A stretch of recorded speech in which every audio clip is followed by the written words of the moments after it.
Sin límites, porque tu vida es hoy. Con el doctor Rafael Ramos. Muy buenos días, ¿qué tal? Es un placer podernos conectar como todos los martes, ya en nuestro horario en vivo habitual, martes 11 a.m. a través del 93.1 FM y a través de nuestra señal de San José TV. Esto es Sin Límites, soy Rafael Ramos y quiero agradecerte por estar con nosotros y todo el equipo de trabajo, tanto el que está frente o detrás de cámaras, porque nuestro espacio está pensado para hablar de salud mental y salud emocional. Hoy, junto a un grupo excepcional de colaboradores, de profesionales en psicología, vamos a estar hablando de cómo se gesta y se entiende el fenómeno de la violencia intrafamiliar en el marco incluso de las noticias que hemos estado viendo a nivel nacional con respecto a bullying y maltrato en el colegio. Nuestro tema: ¿por qué entramos en círculos de violencia intrafamiliar? Casualmente escuchaba un editorial en un medio de comunicación donde, claro, podríamos decir en el caso particular de este presunto agresor Gerald, dónde estaba el chofer, dónde estaba el asistente, dónde estaba el orientador, dónde estaba el director, dónde estaba y dónde está la mamá y dónde está el papá, dónde está el entorno familiar. Creo que mientras sigamos teniendo una visualización que la contención, la formación y la regulación de la violencia es un tema institucional, este cáncer no solo no se va a extinguir, sino todo lo contrario, se va a expandir.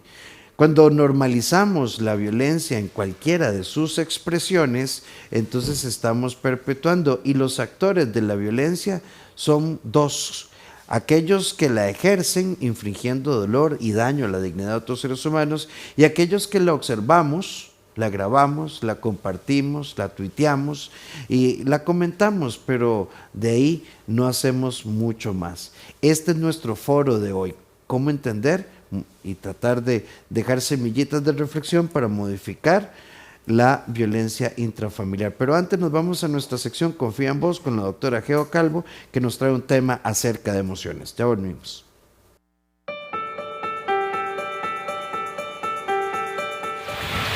Hola, mi nombre es Joana Calvo y en la cápsula de hoy quiero que hablemos de algo que tenemos todos los seres humanos: emociones, que a veces no nos gustan o que a veces son displacenteras. Es algo muy normal, como el enojo, la ansiedad, la frustración, entre otras. Sin embargo, hoy quiero que sepas que las emociones son normales y necesarias. Sin embargo, tenemos que tener cuidado con la reacción que tenemos de entre ellas. Un ejemplo es que podemos enojarnos y es válido enojarnos, pero no por eso puedo gritar, insultar o tratar mal a otra persona.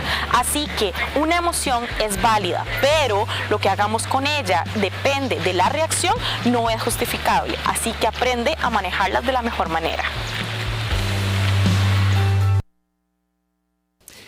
Hoy nos acompaña la doctora Melissa Madrigal. ¿Cómo estás, Meli? Súper bien, Rafita, súper feliz de estar acá con un tema que yo creo que sí, hay que hablarlo más seguido, es súper importante y es una realidad que, como ahora Moni decía en las stories, no solo estamos viviendo como país, sino yo creo que es a nivel mundial. O sea, cada vez los casos son más terribles de violencia. El doctor Gilbert Carazo. ¿Cómo estás, Gil? Muy buenos días, muy contento de estar por acá con un tema necesario, importante, que tenemos que abordar con conciencia. ¿Y la doctora Mónica Segura? Encantada de estar por acá los martes. Estos espacios son, ¿verdad?, súper necesarios, importantes, y bueno, con este tema que también, más que conciencia, es ya cambios que necesitamos totalmente. Y un saludito a la coach Paulette Villafranca, que está también en sintonía con nosotros. Cuando estamos hablando de violencia, vamos a hablar de expresiones verbales y no verbales, de expresiones que tienen que ver con el contacto físico, ahí tuvimos un movimiento de cámaras impresionante, expresiones que tienen que ver con el maltrato sistemático y progresivo. Pero Gil, arranquemos por ahí desmitificando algo. Si bien es cierto que las estadísticas de violencia intrafamiliar colocan a los hombres como los perpetuadores de la violencia, tenemos que hacer una lectura un poco más sistemática. Sí, porque sería simplista nada más pensar que un hombre disfruta o le gusta hacer daño. Pensemos en esta idea: la gente herida hiere a otros. Entonces, probablemente la mayoría de personas que violentan a otras personas es porque tienen heridas o situaciones internas no resueltas. Y sí, ocurre mucho en los hombres que al reprimir y no elaborar y no trabajar situaciones emocionales o incluso traumáticas que están ahí debajo de la alfombra emocional, lo van a terminar sacando desde enojo, violencia, agresión. Pero no es solo castigar el comportamiento, que sí, requiere un castigo o alguna consecuencia, hasta legal y demás, pero lo que queremos es prevenir, lo que queremos es mejorar como sociedad. Entonces lo que necesitamos realmente es trabajar en la causa, y la causa es que las personas no tenemos educación y herramientas emocionales para poder hacer conciencia y una buena gestión de las situaciones difíciles que atravesamos, y si en este caso principalmente los hombres. Entonces no es que el hombre es más agresivo por naturaleza, es que reacciona más agresivo por crianza y por falta de herramientas emocionales que les permitan navegar las emociones como deben ser: la tristeza con dolor, el enojo con límites, pero no todas las frustraciones a través del enojo y la violencia. Entonces hay un gran aprendizaje que tenemos que hacer como sociedad y como hombres. Recuerden que estemos a través en vivo también en FIDECR, tanto en YouTube como en Facebook, y puede entrar a nuestra transmisión en Facebook, FIDECR, y dejarnos ahí tu comentario en vivo. ¿Cómo se gesta, Mónica, la violencia? Bueno, yo creo que desde la casa, ¿verdad? Creo que necesitamos entender que nosotros aprendemos desde los hogares, y cuando en un hogar no se nota esto que está diciendo Gil, muy importante, esa educación de cómo yo expreso mis emociones, expreso mi frustración, y cómo también me enseñan a regularlas, porque no solamente es un espacio de poder yo expresar lo que siento, sino más bien que me eduquen, que me reorganicen los sentimientos. Entonces, donde no hay un lugar donde me generen ese tipo de conocimiento, de entrenamiento, claro, va a haber entonces diferentes tipos de abusos, diferentes tipos de maltrato, que van desde lo físico hasta lo emocional, lo económico, ¿verdad? Y implica todo ese tema: insultos, amenazas, gritos, hoy me desquito, hoy mira, ay, hoy sí eres mi gran hijo, después, ay no, y no te soporto. Y creo que todo empieza desde la casa, porque a nivel de crianza, los papás a veces estamos siendo muy ambiguos, muy contradictorios en nuestro afecto, en nuestros límites y en la educación que le estamos dando con el ejemplo. Casualmente, pues hay expresiones de la violencia muy claras: el empujón, el decirte estúpida, las faltas de respeto, el lenguaje soez, obligarte a tener relaciones sexuales cuando vos no querés, el control del dinero, el control de la ropa, la agenda, que un adulto tenga que pedirle a otro adulto permiso para salir, para invitar a alguien a la casa, todo ese tipo de cosas. Pero Meli, en estos días estaba viendo una serie de televisión, estoy viendo la serie vieja esta 911, y entonces Atina, que es una de las policías, decide dejar su carrera de derecho para convertirse en policía, y la mamá es una mamá muy castrante. Entonces la mamá le pega una costriada a nivel Dios y le dice: a mí me ha dolido mucho ver cómo arruinaste tu vida dejando tu carrera en derecho para convertirte en una simple policía. ¿Es eso violencia o no? ¿Cómo entendemos la violencia cuando se ha normalizado, cuando vivimos en hogares con múltiples expresiones de violencia? Yo creo que ese es el punto, Rafa. Dabas en algo clave: normalizado. O sea, hemos normalizado muchísimas cosas a lo largo del tiempo que, como decía Mónica, vienen desde la crianza. Los niños muchas veces aprenden por modelamientos y comportamientos. Entonces, si crecimos en un hogar donde el éxito solo se mide a través de la cantidad de títulos que vos tengas, pero decidiste hacer algo diferente con tu vida, por supuesto que te vas a salir de ese patrón. Entonces sí, hemos normalizado que tal vez la agresión psicológica va más allá de estas cosas, de controlar hasta a veces cuando la persona sale, qué se pone, lo que le dice, minimizar lo que la otra persona siente. Todo esto son tipos de mini agresiones que con el tiempo lo vemos normal, porque decimos, bueno, es que yo crecí viendo a mis papás hablarse de esta forma, entonces yo creo que es lo normal en una familia. El punto es esto: cuando nos damos cuenta que no es normal, también entramos en un tema en el que tal vez en las escuelas y colegios falta muchísima educación en estos aspectos. O sea, en las escuelas no nos enseñan tal vez que este tipo de lenguaje no está bien, o que estamos normalizando a lo largo del tiempo estas conductas, y yo creo que eso es importante, porque de adultos venimos entonces igual con los mismos patrones. Entonces falta mucho, no solo educación en la casa, sino también en las escuelas y en los colegios. Sí, sin eximir, ¿verdad? Porque la violencia tiene una responsabilidad jurídica dentro del Código Penal, A propósito de lo que decía Gil, Antonio nos hace un comentario muy bonito y te agradezco mucho que lo hagas. Me encanta el tema. Hace unos años era una persona muy violenta y pensé que eso era lo normal. Cuando fui aprendiendo herramientas, descubrí que en mi violencia se escondía mi inseguridad, miedo y traumas infantiles, entre otros. Sí, qué importante este nivel de conciencia y hasta aplaudir la vulnerabilidad que nos muestra Antonio con el comentario. Ojalá pudiéramos llegar a este lugar de seguridad personal donde exponernos ya no dé tanto miedo. De hecho, les quiero poner esta idea sobre la mesa. Tener amor propio, tener una autoestima sana, es lo que me permite, precisamente, como está haciendo Antonio, contar cosas personales, contar cosas que podrían dar vergüenza, pero con la seguridad de que nada de lo que diga o de lo que piense alguien más me va a restar valor. Piensen esto, hombres. Si somos incapaces de expresar emociones, de ser vulnerables, de permitirnos ver, no es porque somos fuertes, todo lo contrario, tenemos tanto miedo al rechazo, al juicio, que no nos permitimos ser genuinos. Entonces, tal vez el camino de la verdadera valentía, de la verdadera fortaleza, es esta capacidad de dejarnos ver, como el ejemplo de Antonio que nos comenta. Aprendamos eso y vamos a tener no solo mejor autoestima, sino mejores relaciones con las demás personas. La ausencia de expresión de emociones es uno de los factores detonantes de violencia, porque lo que no se habla tiene dos grandes ejes. Lo habla el cuerpo con somatizaciones, es decir, diarrea, colitis, gastritis, inflamación, cortisol, etcétera, pero también se habla desde la impulsividad. Sí, es que yo creo que cuando no hay lugares que empecemos conscientemente y de manera intencional a construir para que sean áreas seguras, donde yo puedo expresar, pero también voy a poder recibir retroalimentación, corrección, educación, va a ser un volcán constante donde estamos erupcionando, porque cada uno se está lastimando, se está desquitando, se está vengando, se está expresando desde la reactividad. Necesitamos desarrollar grados más de reflexión y eso, Rafa, no se hace en el momento de la crisis, eso también se hace en una preparación donde yo estoy en un entorno que usualmente me dicen, mira, Mónica, pero me contestaste concho, podrías tal vez decírmelo de diferente manera, sin que yo diga, ¿qué te pasa? ¿Por qué me hablas así?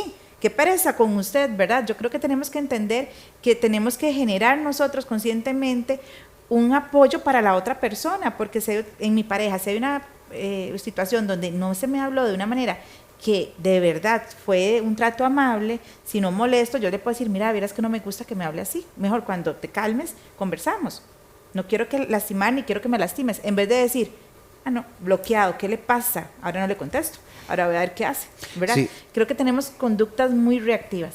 Sí, de hecho, ubicándonos incluso un poquitito más en el origen, yo creo que hay una clave. Cuando nosotros tendemos a minimizar, entonces, ¿ustedes han visto la familia Peluche?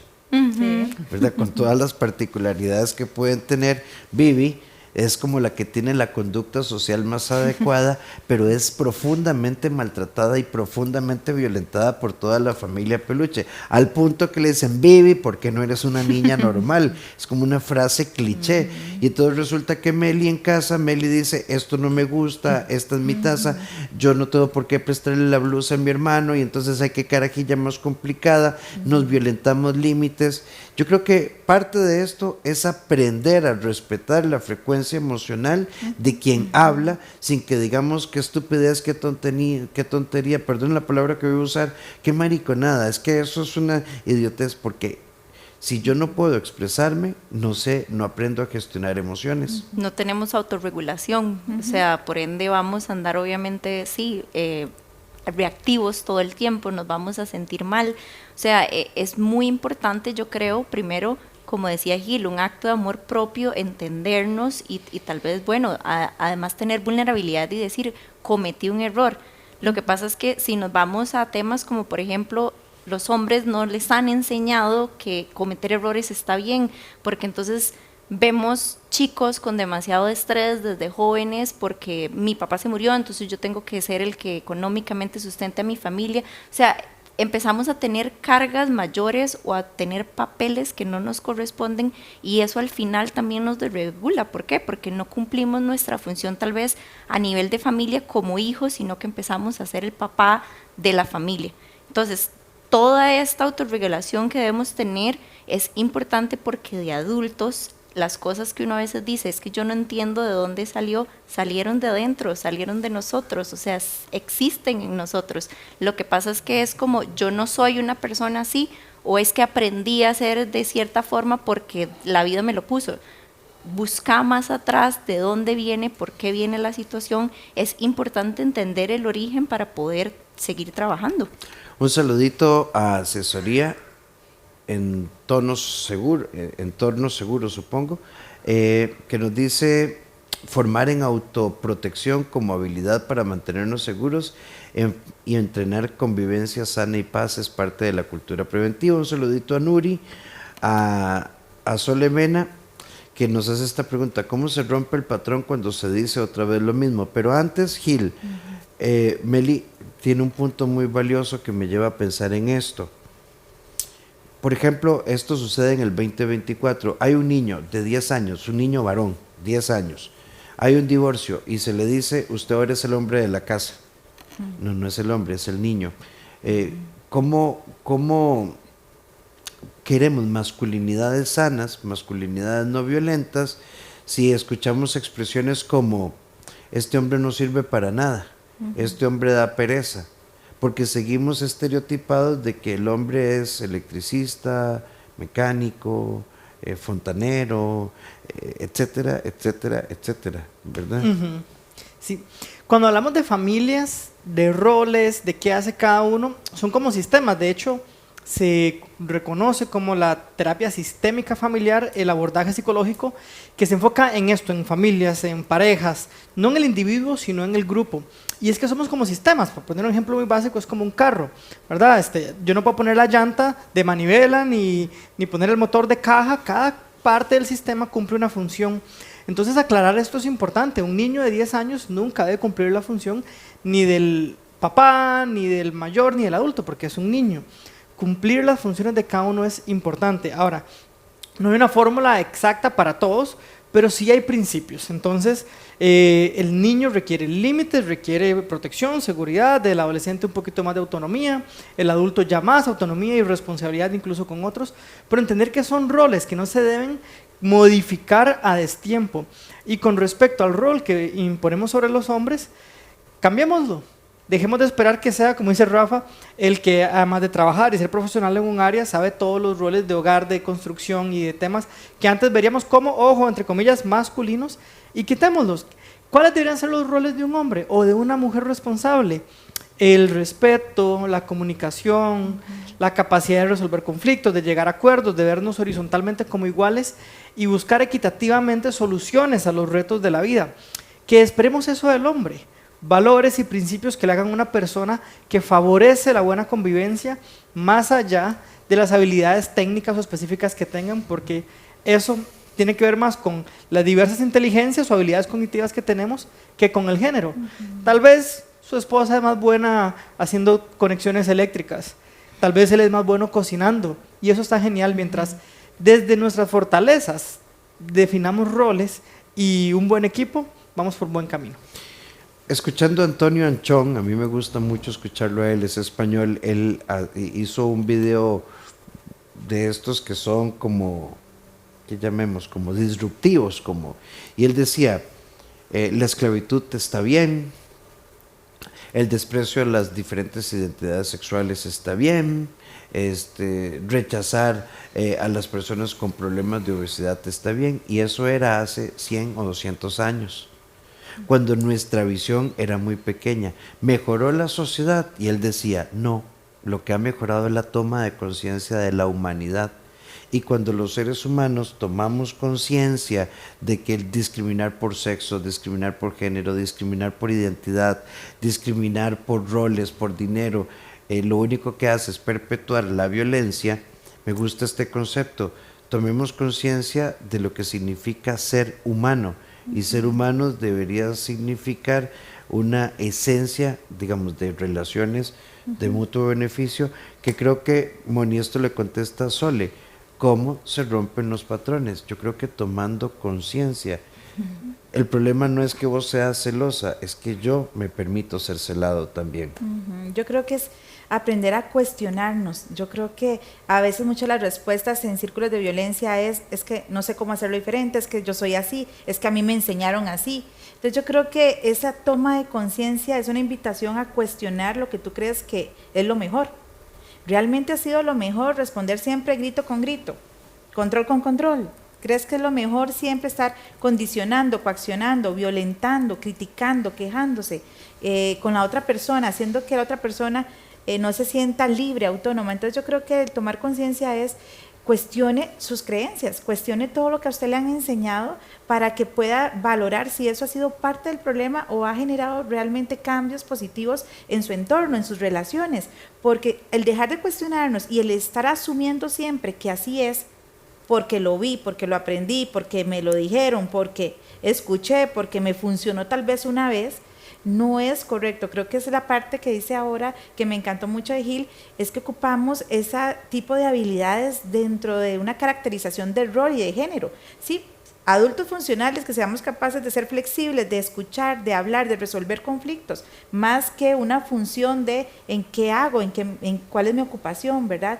Y creo que es importante aprender a cuestionarnos y evaluarnos sin esa actitud defensiva, ¿verdad? De decir, no, me siento atacado, me siento amenazado, y aceptar esa vulnerabilidad de que sí, tal vez realmente lo que estoy cuestionando es algo que yo siempre he creído y ahorita me siento incómodo al decir que no es lo mejor y que necesito replantear y transformar la línea de pensamiento. Sí, un saludito a Marjorie Vargas, que también nos pone, hay una realidad, y es la agresión y la violencia hacia los adultos mayores. Ana Lorena Sandí, que nos hace ver que somos muy peleones.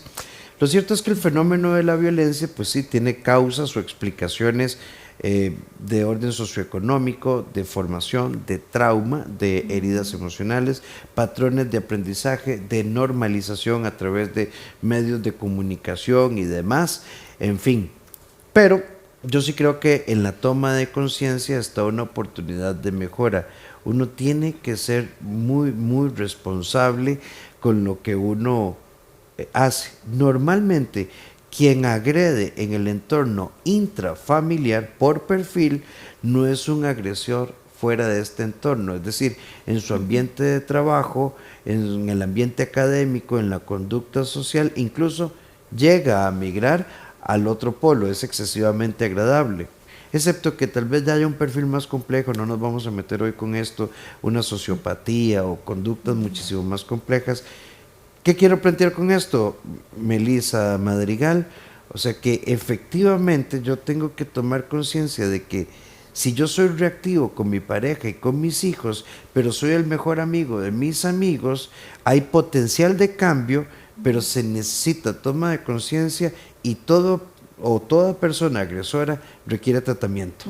Claro, es que la toma de conciencia nos lleva a resignificar, por ejemplo, conceptos hasta qué es masculinidad o qué es feminidad para las demás personas. O sea, el resignificar eso y cuestionarnos que tal vez lo que venimos pensando que significa masculinidad no es o no se adapta a la era actual. Y esto nos hace entender que también somos personas que evolucionamos con el tiempo y que tenemos la capacidad de transformar y de adquirir nuevas herramientas para poder cambiar eso. Si no nos cuestionamos si lo que estamos haciendo está bien, vamos a normalizar cosas como, por ejemplo, es que destruir la refri porque no te callaste, porque yo te dije que hicieras silencio, y entonces la otra persona nunca se cuestionó si realmente eso estaba bien y dijo, tuve que haber hecho algo mal para que esto pasara. Cuestionarnos todas estas cosas también nos lleva a caer en cuenta cuando estamos en un círculo de violencia, no, lo cual es muy difícil para las personas que son agredidas, casi nunca ven esta realidad y desde afuera es un plano completamente distinto para ellos. ¿Por qué? Porque a veces jugamos papeles como el salvador de la relación o la salvadora de la otra persona, creemos que por más amor que demos, esta persona va a cambiar, pero nunca llegamos al punto de cuestionarnos si algo de nosotros realmente tenía que cambiar para salir de ahí. Recuerden que estamos a través de FIDECR en Facebook para que nos hagas llegar tu comentario en vivo. Aquí nos dice Mari Saurio, muchas veces escuchamos que los agresores son así por heridas que traen o conductas aprendidas, pero también si son adultos deben ser responsables de sus actos y no escudarse en sus heridas, por supuesto, y fue parte del encuadre de que la violencia tiene una responsabilidad jurídica. Entendemos tu dolor, entendemos tu trauma, pero bueno, el femicida tendrá que purgar su condena por homicidio. Quien no sepa respetar tendrá que aceptar, asumir las medidas cautelares que imponga el juez o eventualmente perder la guardacrianza o la patria potestad. Esto tiene una responsabilidad jurídica, pero lo que sí queremos plantear es que un enfoque solo desde la víctima es paliativo, es como tener una úlcera y tomar sábila, pero no entrarle al antibiótico que requiere esa úlcera. Sí, y yo quisiera en esto ser como muy honesto. Sí, no es culpa mía lo que me pasó, pero sí es mi responsabilidad lo que hago, y por lo tanto los hombres o mujeres, aunque mayoría son hombres, agresores, deben enfrentar las consecuencias legales y humanas de la ley y de la sociedad, porque no se puede justificar de ninguna manera la violencia. Y cuando digo que quiero ser honesto, es que es algo que me frustra, que me duele en el alma. Tengo que luchar constantemente para que la frustración y el dolor, incluso el enojo de ver tanta violencia de hombres contra mujeres o niños, no me gane. Y seguir con la motivación de decir, a pesar de tanto mal, de tanto daño que ha hecho el machismo y el sistema patriarcal a la historia y sociedad, todavía podemos esforzarnos por educar, por mejorar, para que las nuevas generaciones tengan un ambiente más seguro, para que haya masculinidades sanas y por lo tanto una sociedad más sana. Nunca vamos a justificar la violencia ni al agresor, pero sí vamos a tratar de hacer un mejor mundo donde por lo tanto hayan menos agresores, menos personas con violencia, porque hay un mejor manejo emocional, aunque todavía nos falta camino.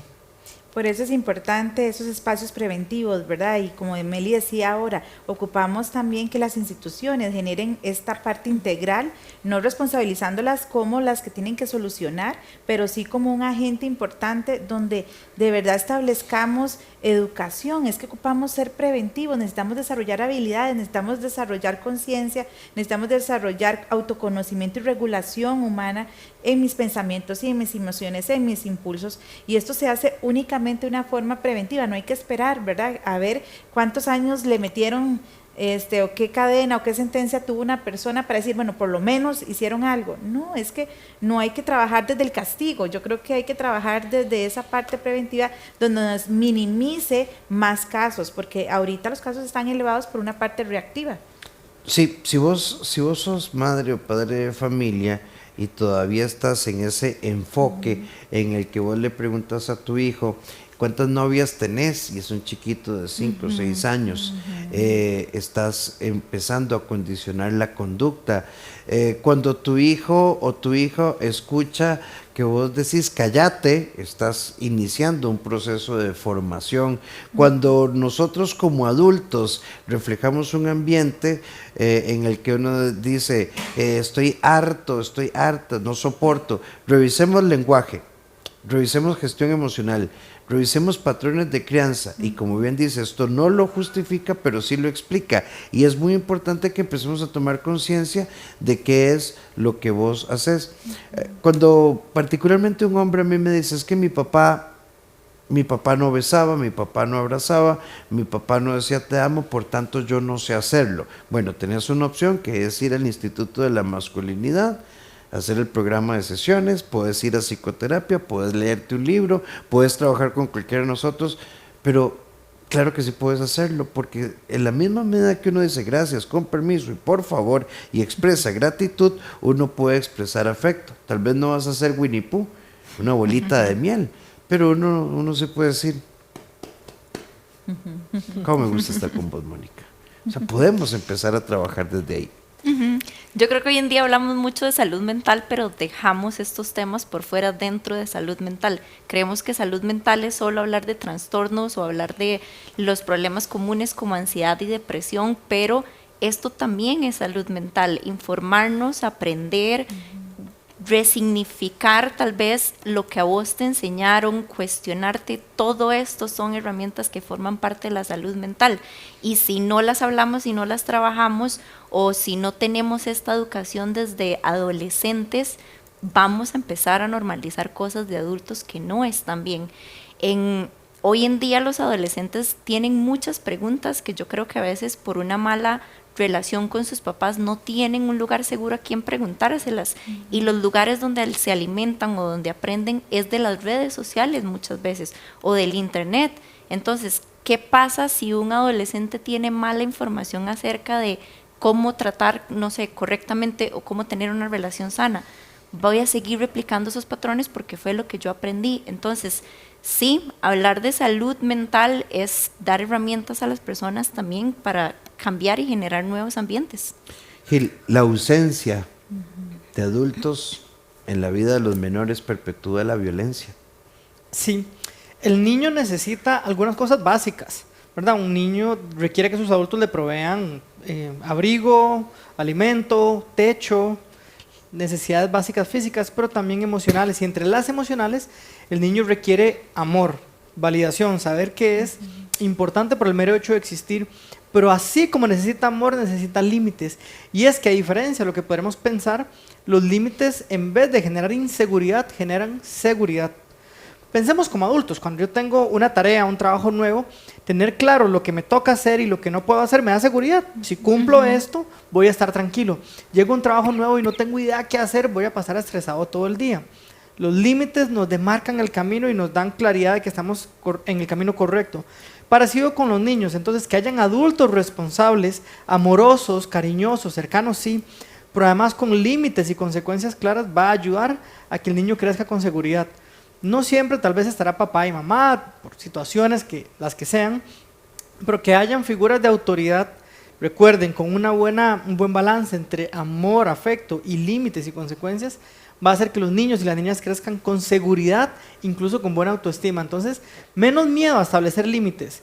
No hace falta la violencia para nada, de hecho no se justifica, ni siquiera el castigo físico, y aunque hay todo un debate, no se necesita ser violento para que un niño aprenda. Hay consecuencias saludables asociadas a los errores cometidos que les puede ayudar a aprender a cambiar sin caer nunca en agresión. Vamos a irnos un momentito, Mónica, pero en menos de un minuto. Yo hoy lo acepto y lo entiendo como dijo Antonio. Soy una persona violenta. Paso número 1. Bueno, el paso número 1 ya fue el reconocimiento. Paso número 2, busque apoyo, recursos, busque nuevas formas de hacerlo diferente. Vamos a irnos un momentito a nuestra sección Sin Nudos Mentales. Recordad FIDECR en Facebook, a través también de YouTube, 93.1 FM, también a través de la señal de San José TV, y nuestras repeticiones en Canal 1, domingo 6 de la tarde, lunes 1 de la tarde. Nos vamos con Gilbert Carazo. ¿Cómo crear confianza luego de una traición? Ya volvemos.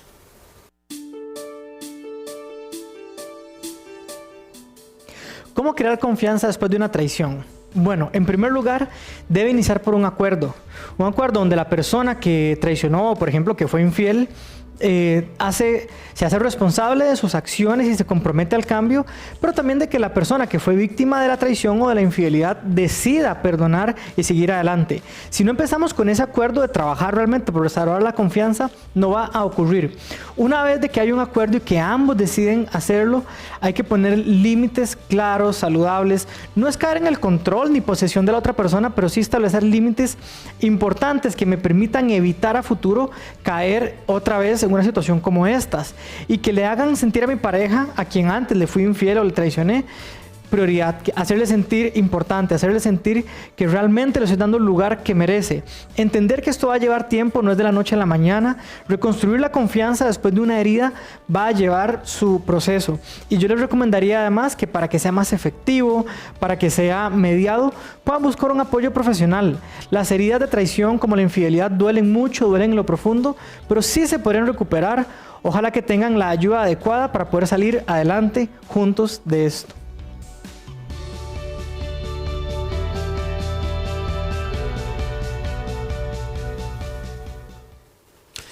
Hoy en Sin Límites estamos hablando de identificar, entender claramente un programa no alcanza para la multiplicidad de aristas que tiene el tema de la violencia. Mónica, vuelvo con vos. Entonces, hay quienes dicen, y yo me opongo a esto, los agresores no cambian.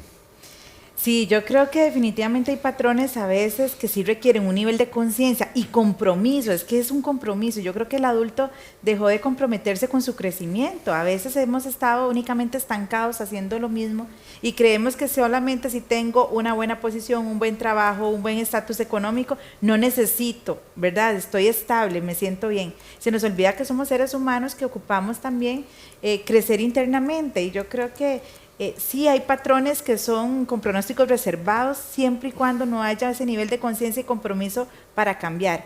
Pero hay patrones que definitivamente han hecho un salto cuántico, y gracias a Dios por eso, porque bueno, el Instituto WEN, que es algo que para mí es muy útil para la masculinidad aquí en Costa Rica, hay hombres que están queriendo desaprender, y eso también es valioso porque son esas partes, como decía Gil, de esperanza que uno tiene de decir, se puede ir mejorando, se puede ir transformando poco a poco la cultura, la sociedad, la mentalidad de la persona. Si yo estoy en una relación donde definitivamente lo que me prometen no es congruente con lo que se hace, podría tener una conclusión muy similar de que no creo que cambien, pero si realmente hay un compromiso y congruencia. Y ahí en pantalla tienen el número del Instituto WEM, que están los números para que los vean, el 2225-7511, 2225-7511. Si vos identificás que como persona, como hombre, sos reactivo, explosivo, celoso y que no lo lográs, déjate ayudar, porque cuando hay una intervención temprana podemos rescatar no solo tu ser, sino incluso rescatar tu familia y tu historia. Meli, las nuevas masculinidades a mí me encantan. Y las nuevas masculinidades, un poco en la lógica de Antonio Anchón, dejemos de estar pensando en estereotipos y concentrémonos en reconocer cómo ser un mejor ser humano. Sí, yo creo que la rigidez de pensamiento nunca nos va a llevar a nada, ¿verdad? Y el cerebro es un músculo que también necesitamos desarrollar, y si con el tiempo tenés esta rigidez va a ser más difícil. Esto es como cuando usted va al gimnasio por primera vez, al día siguiente te van a doler los músculos, obvio, porque están creciendo. Sigamos con ese patrón de crecimiento, y yo creo que las nuevas masculinidades son geniales. ¿Por qué? Porque les han enseñado a los hombres a reconocer, a sentir, a que está bien, no sé, cosas tan simples como escoger el color rosado, que en algún tiempo se normalizó que el color rosado es de las chicas y el azul es de los chicos. Todas estas cosas pequeñas yo creo que les da herramientas también a los chicos, uno, para crecer más seguros, y dos, para ser más, o sea, como adultos más conscientes y con menos rigidez de pensamiento. Gil, hay una pregunta que nos entra en privado, que yo creo que es algo, si somos honestos, que todos lo hemos pensado, pero que nos cuesta verbalizarlo. Hablando de bullying, vean, hay un video por ahí que está circulando en redes también de otro colegio, que el chico que bulea es significativamente más pequeño, más delgado, de una talla significativamente menor a un niño mucho más grande y corpulento que está siendo bulleado. Dense cuenta que no es un tema del físico, es un tema de la mentalidad. Entonces alguien por ahí nos pregunta, ¿y si le enseñamos a los chicos a defenderse? Porque según esta persona, un manazo a tiempo evita el maltrato. Sí debemos enseñar a defenderse, pero la defensa no implica responder con violencia. Eso sería una reacción más automática, insana, que perpetúa la violencia. Entonces, no, aprender a defenderse es, en primer lugar, aprender a decir no. Es un derecho humano fundamental decir no, desde no quiero comer esto, no quiero vestirme así, incluso con los chiquitos, cuando le dicen, ay, pero dale un abrazo, pero no sea tímido. No, respetemos el no de las personas. Entonces, de nuevo, cuando ya soy niño, adolescente, y me están ejerciendo algún tipo de bullying, de ofensa, decir, no, esto no me gusta. Probablemente no siempre se va a tener la otra persona, porque el que agrede, el que hace bullying, no sabe respetar el no. Entonces, el siguiente paso es buscar ayuda con adultos responsables. El profesor, el orientador, su papá, su mamá. Da a veces pena buscar ayuda porque entonces me siento débil. No pasa nada con sentirme débil, eso no me hace débil. Sentirme, o sea, la sensación versus la realidad no siempre está asociada. Entonces, enfóquese en lo correcto, y lo correcto es no permitir la violencia, buscar ayuda con las personas que me puedan dar un respaldo, y entonces romper ese ciclo de violencia. no devolverlo. Es muy fácil volar cabezas, es muy fácil buscar culpables. Yo pienso, se ha hablado muy mal, no sé, no conozco el expediente, creo que ninguno de nosotros, del director y la orientadora de esta institución en San Carlos.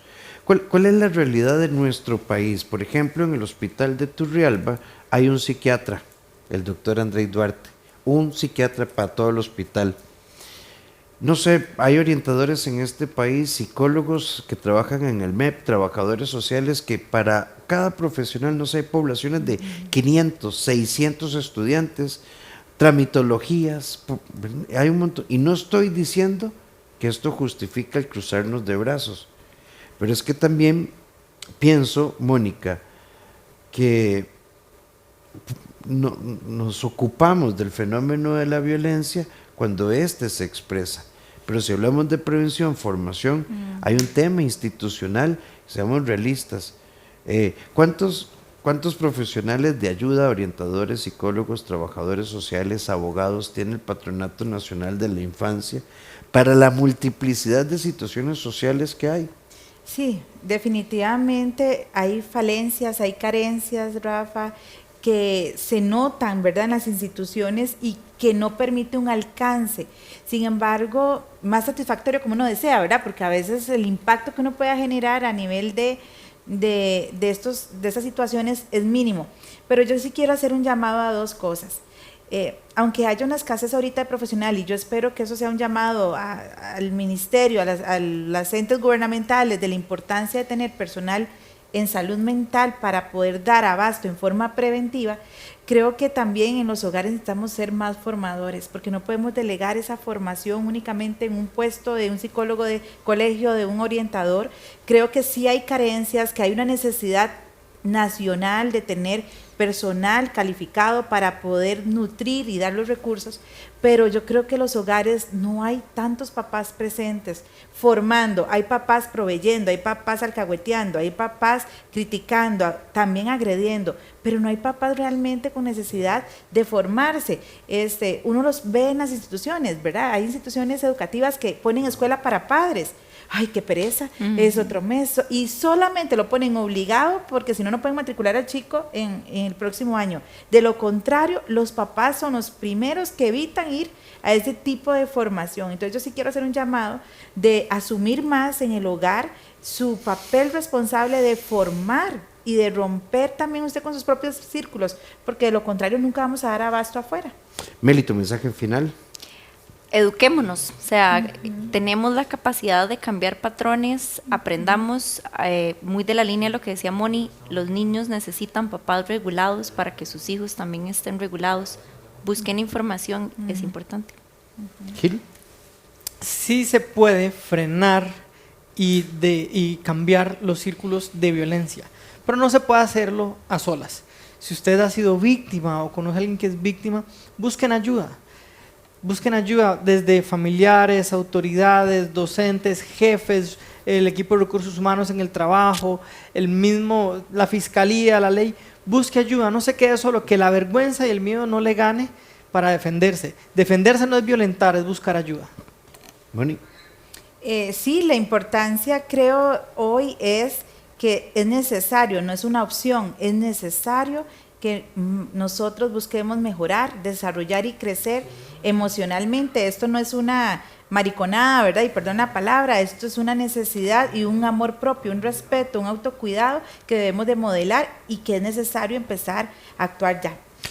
Al final, a vos que vivís a la par de esa casa, a vos que como persona que te das cuenta que esto está pasando y decís, si no lo veo, no existe, todos también nosotros somos actores silenciosos de los círculos de violencia con nuestro silencio, nuestra evasión y nuestra negación. Vos que te tomás el tiempo para escribir en redes sociales y decir qué es lo que hay que hacer, ojalá que a tu amigo, a tu amiga, a tu hermano, a tu hermana, a tu prima, en medio de esta situación te conviertas en un actor activo de formación, apoyo, de contención para evitar la violencia. Melissa Madrigal, muchísimas gracias por estar con nosotros. A vos por la invitación una vez más. Si ustedes quieren ubicar a Melissa Madrigal, todas sus redes son Melissa Madrigal-psicología. Y las redes de la doctora Mónica Segura Córdoba son así, doctora Mónica Segura Córdoba. Muchas gracias, Mónica. A vos, Rafa. A nosotros tres también nos pueden ubicar en el 2290-1383 o en el WhatsApp 88-81-1304. Y Gil dirige su instituto, lo pueden buscar como Gilbert Carazo, Gilbert sin H, Gilbert Carazo, _psicología, o al 7019-3996. 7019-3996 directamente por WhatsApp. Muchas gracias, Gil. Encantado. A todos ustedes, muchísimas gracias. Recuerda compartir nuestro contenido, nuestras repeticiones en Canal 1, domingo 6 de la tarde, lunes 3 de la tarde. Queda en nuestra sección de videos, tanto en Fides ARs como en YouTube, o en mi página en Facebook también, o en YouTube, Dr. Rafael Ramos. Feliz descanso, y le enviamos un saludito a la coach Paulette Villafranca, que nos ha estado escuchando. La tenemos ahí para que evalúe y nos dé feedback de la producción también. Pero es la encargada de nuestra sección Vuela Alto. No tenés que forzar la conexión con esa persona. Nos vemos la próxima semana.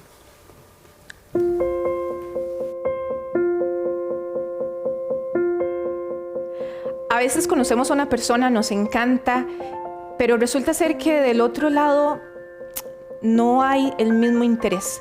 Y empezás a convertirte en una persona que no sos para hacer algo similar a esta nueva persona.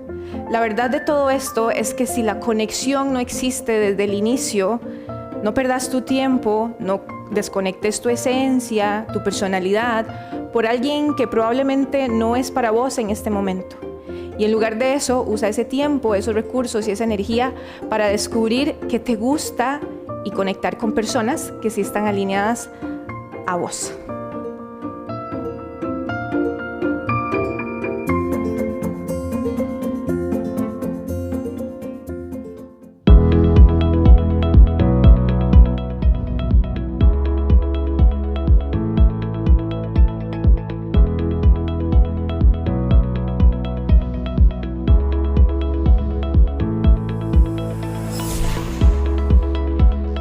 Sin límites, porque tu vida es hoy, con el doctor Rafael Ramos.